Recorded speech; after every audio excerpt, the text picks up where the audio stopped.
ప్రసిద్ధ పుణ్యక్షేత్రమైన యాదాద్రి శ్రీ లక్ష్మీ నరసింహస్వామివారి యాదగిరిగుట్ట ఆలయ సన్నిధిలో తెలంగాణ రాష్ట్ర ఆవిర్భావ దినోత్సవం సందర్భంగా ఆలయ అతిథి గృహం వద్ద జాతీయ పతాక ఆవిష్కరణ కార్యక్రమం ఆలయ ఈవో వెంకట్రావు నిర్వహించారు.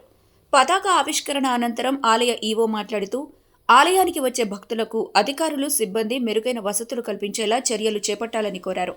భక్తుల పట్ల మర్యాదపూర్వకంగా మెలగాలని సిబ్బందిని కోరారు.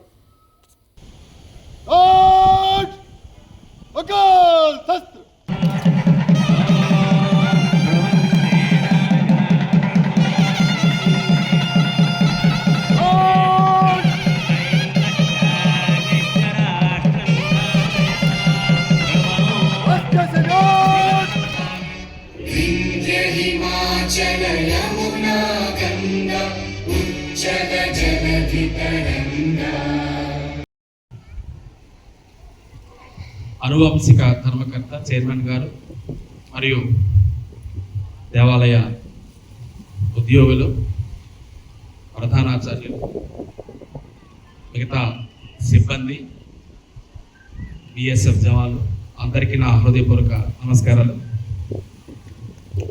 ఈరోజు 2014 జూన్ 2వ తేదీన ఆవిష్కరించిన తెలంగాణ, దాని వెనక ఉన్న పోరాటం, త్యాగం, అనేక వందల మంది ప్రాణార్పణలు మనం ఈరోజు ఒకసారి జ్ఞప్తికి తెచ్చుకోవాల్సిన అవసరం ఉంది.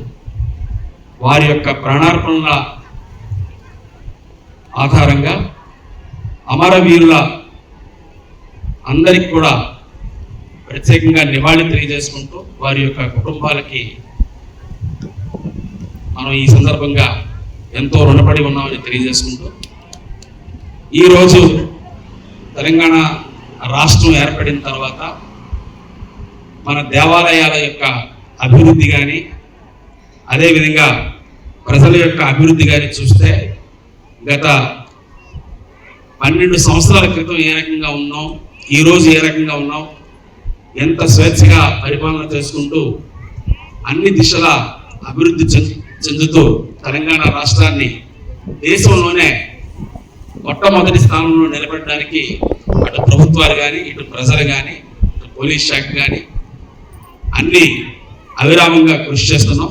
ఇదే కృషిని మనం కొనసాగిస్తే ఖచ్చితంగా ప్రపంచంలోనే తెలంగాణ ఒక మార్గ నిర్దేశాన్ని సూచించగలదని మీ అందరికీ తెలియజేసుకుంటూ, ఈ సందర్భంగా యాదగిరి గుట్ట లక్ష్మీ నరసింహస్వామి వారి యొక్క ఆశీస్సులు తెలంగాణ రాష్ట్ర ప్రజలపై, అదేవిధంగా తెలంగాణ రాష్ట్ర అభివృద్ధికి వారి యొక్క ఆశీస్సులు ఉండాలని కోరుకుంటూ, ముఖ్యంగా డైరెక్టర్గా ఈరోజు నేను పదవి బాధ్యతలు స్వీకరించిన తర్వాత సరస్వతి పుష్కరాలు ఎంతో ఘనంగా ఎప్పుడూ లేని విధంగా ఈరోజు జరుపుకోవడం మీరందరూ కళ్ళారా చూశారు. విశ్వవిఖ్యాతంగా ఈరోజు ఆ పుష్కరాలని జరుపుకున్నాం.